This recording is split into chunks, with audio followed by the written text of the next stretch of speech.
तो गाइस मैं हूं अंकित और आप दिख रहे हैं रेसलिंग फैंस नेटवर्क। शुरू करते हैं गाइस अपनी बातों को हम लोग सबसे पहले रॉयल रंबल 2024 के स्टेज से। तो मैंने आपको बताया था कि डब्ल्यूडब्ल्यूई स्टेज कंस्ट्रक्शन स्टार्ट कर चुकी है रॉयल रंबल 2024 के स्टेज वगैरह के लिए सेटअप के लिए, एंड ये ऑलमोस्ट कंप्लीट भी हो चुका है, लगभग पूरा ही कंप्लीट हो चुका है। मैं आपको स्क्रीनशॉट्स दिखा देता हूँ। पहले मैंने आपको बताया था कि डब्ल्यूडब्ल्यूई ज़्यादा कुछ एज सच कलाकारी नहीं करेगी स्टेज में, क्योंकि डब्ल्यूडब्ल्यूई चाहती है कि जो पीछे स्टेज के लोग बैठते हैं वो आराम से शो को देख पाएँ। ऐसा नहीं है कि बहुत बड़ा ट्रॉन लगा दिया एंड लोग देख ही नहीं पा रहे हैं। तो सिंपल स्क्रीन इन्होंने हमेशा के रॉयल रंबल की तरह यहाँ पे लगा के रखी है। नीचे से अंडरग्राउंड एंट्रेंस से सुपरस्टार्स निकल के आएंगे एंड सिंपल रॉयल रंबल की जो एंट्रेंस होती है वही यहाँ पे एंट्रेंस है। अभी आता अपने मेन फीचर पे, ये आप देख सकते हो जायंट सर्कुलर ट्रॉन रिंग के ऊपर वो वाला जहाँ पे मैच टेलीकास्ट होता है, एंड इसके पीछे अपना वो फीचर, वो मेन फीचर रेसलमेनिया का ऑफिशियल साइन, जिसके लिए पागल हैं लोग, जिसे देखने के लिए बेचैन है, जहाँ पे मेन इवेंट करने के लिए बेचैन है सीएम पंक, जो कि इसको ही मेन इवेंट करने के लिए अभी से 10 साल पहले डब्ल्यूडब्ल्यूई छोड़ के गए थे,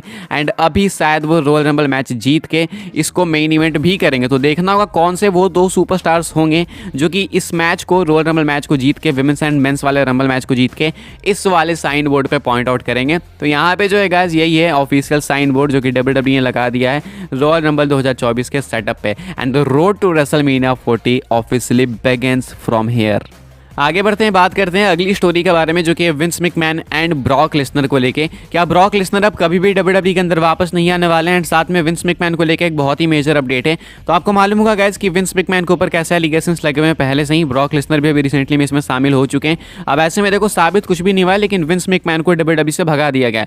विंस मैकमैन ने कंपनी रिजाइन कर दिया है, ऊपर से जो है प्रेशर आया विंस मैकमैन के ऊपर, एंड उन्होंने कंप्लीटली रिजाइन कर दिया है बिजनेस को, टीकेओ को। मैं टीकेओ की बात कर रहा हूँ, डब्ल्यूडब्ल्यूई टीकेओ सब कुछ मिला के। विंस मैकमैन अब इस कंपनी का पार्ट नहीं है। तो ये एक बहुत ही मेजर अपडेट है कि विंस मैकमैन का अब कोई भी नाता नहीं है कंपनी से, किसी भी तरीके से वो इन्वॉल्व नहीं है। अभी जब ये टीकेओ वाला मर्जर हुआ था यूएफसी डब्ल्यूडब्ल्यूई का, तो विंस मैकमैन के पास अच्छी खासी पावर आ गई थी। हालांकि वो स्टिल एब्सेंट थे, कुछ एज सच वो ज़्यादा कंट्रोल कर नहीं रहे थे, लेकिन अब विंस मैकमैन को हर एक पोजीशन से हटा दिया गया है। उन्होंने रिज़ाइन मार दिया है। उनके ऊपर से आया था प्रेशर कि देखो भाई आपको ये रिज़ाइन मारना पड़ेगा, एंड इसके पीछे रीजन से बहुत सारे। आखिर विंस ने क्यों रिज़ाइन मारा? अगर आपको नहीं पता तो बता दो कि जो स्लिम जिम है, आपको याद होगा डब्ल्यूडब्ल्यूई के पहले भी स्पॉन्सर्स ये रह चुके हैं।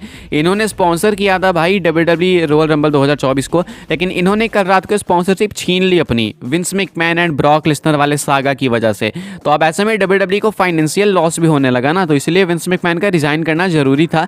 विंस मैकमैन का नाम कंपनी से हटाना जरूरी था। साथ में वेबसाइट के ऊपर भी विंस मैकमैन की प्रोफाइल नहीं है। तो जो कंपनी विंस मैकमैन ने इतने घसीट कर बनाई, आज उनसे उनकी कंपनी छीन ली गई है, एंड उस कंपनी से उनका नामो निशान मिट चुका है। इसके पीछे रीजन सिर्फ और सिर्फ विंस मैकमैन। ब्रॉक लेसनर की बात करेंगे, क्या ब्रॉक लेसनर के साथ भी सेम हो सकता है? क्या लेसनर भी कभी डब्ल्यूडब्ल्यूई के अंदर वापस नहीं आएंगे?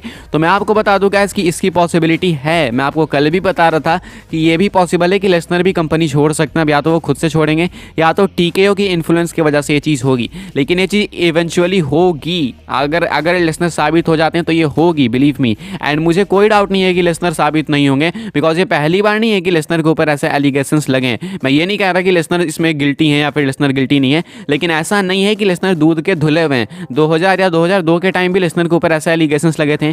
2020 या 2000 इसी के आसपास जो है 19 वगैरह के आसपास एक बार फिर से एलिगेशंस लगे थे ब्रॉक लेसनर पे, एंड वापस से उनकी कंट्रोवर्सी उभरी थी 2000 वाली। एंड उसके बाद जो है लेसनर की जो शादी भी हुई है सेबल से, वो भी कुछ काफ़ी कंट्रोवर्शियल तरीके से हुई है। तो ऐसा नहीं है कि लेसनर बहुत शरीफ हैं, कोई शरीफ नहीं है भाई। लेसनर भी दूध के धुले नहीं है। उनकी भी हिस्ट्री अगर किसी को मालूम होगी तो वो कभी भी नहीं बोलेगा कि भाई लेसनर ऐसा हो ही नहीं सकता। आपको नहीं पता कौन क्या हो सकता है। तो अगर लेसनर साबित हो जाएंगे तो देन लेसनर के लिए भी ट्रबल है, एंड वो भी डब्ल्यूडब्ल्यूई के अंदर नहीं होंगे। तो इस पूरी कंडीशन के अंदर Brock Lesnar, Vince McMahon and उस लड़की की जो कि जेनल ग्रांट है, तीनों की बराबर गलती है। एंड इसके अलावा भी कोई होगा तो उनकी भी इक्वल ही गलती होगी। तो जेनल ग्रांट को तो वैसे भी भगा ही दिया कंपनी से इन लोगों ने, विंस मैकमैन को भी भगा दिया। जस्ट होप, अगर आप ब्रॉक के फैन हो मेरी तरह, तो होप यही करो कि लेसनर जो इस चीज़ में शामिल ना हो, लेकिन मुझे लगता है कि वो कहीं ना कहीं शामिल है। अगर शामिल है तो दिक्कत है, नहीं शामिल है तो everything is well and good. आगे बढ़ते हैं गाइस, बात करते हैं अगली स्टोरी के बारे में जो कि है सासा बैंक्स को लेके। कुछ मल्टीपल रिपोर्ट्स है सासा बैंक्स को लेके जो कि मैं आपको बताना चाहता हूँ, कहीं मैं कंफ्यूज भी ना हो जाऊँ भाई, बहुत सारी अपडेट्स है, ठीक है। तो थोड़ा सा दिमाग को खोल के सुनना क्या मैं कहने जा रहा हूँ। सासा बैंक्स को लेके एंड काजुचिका ओकाडा को लेके पीडब्ल्यू इनसाइडर की रिपोर्ट निकल के सामने आई थी कल रात को कि ये दोनों ही शेड्यूल्ड नहीं है रॉयल रंबल के लिए, यानी दोनों आपको नहीं देखने को मिलेंगे रंबल में। ये वो एक रिपोर्ट थी। उसके बाद कहा गया कि वो बॉस्टन में है सासा बैंक्स, फ्लोरिडा में है भी नहीं, वो हो भी नहीं सकती है रॉयल रंबल में, ऐसा बताया गया। लेकिन बाद में पता चला है कि इंस्टाग्राम स्टोरी पे से कि सासा बैंक्स को स्पॉट करा गया है फ्लोरिडा में एंड वो फ्लोरिडा के अंदर ही है। अब बेली ने भी टीज करा है सासा बैंक्स का रिटर्न। बेरी एक ट्वीट करती हैं अभी से कुछ घंटे पहले एंड यहाँ पे हैप्पी बर्थडे की विश देती हैं वो सासा बैंक्स को एंड कहती हैं मिस यू। अब ये मिस यू वाली चीज़ बहुत सही टाइम पे आई है रॉयल रंबल से पहले। इसके अलावा सासा बैंक्स ने खुद से भी टीज करा है।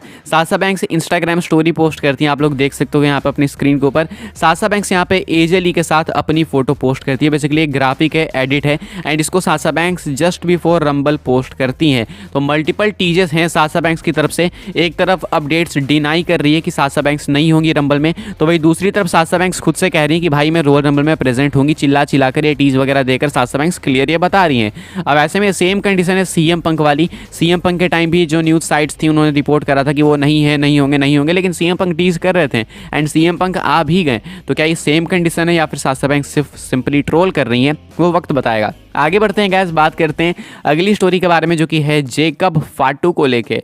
जेकब फाटू क्या हमें रॉयल रंबल में देखने को मिल सकते हैं? इसकी पॉसिबिलिटी है and the answer is yes, इसके चांसेस अच्छे खासे हैं। आखिर क्या हुआ मैं आपको बता दूं। जेकब फाटू ने थोड़े टीज वगैरह भी दिए हैं एंड लेकिन उससे पहले मैं आपको बता देता हूँ कि बुकर टी क्या कहते हैं। बुकर टी की एकेडमी में रेसलिंग स्कूल वगैरह में जो है जेकब फाटू हैं, बुकर टी के साथ उनके प्रमोशन के अंदर है वो।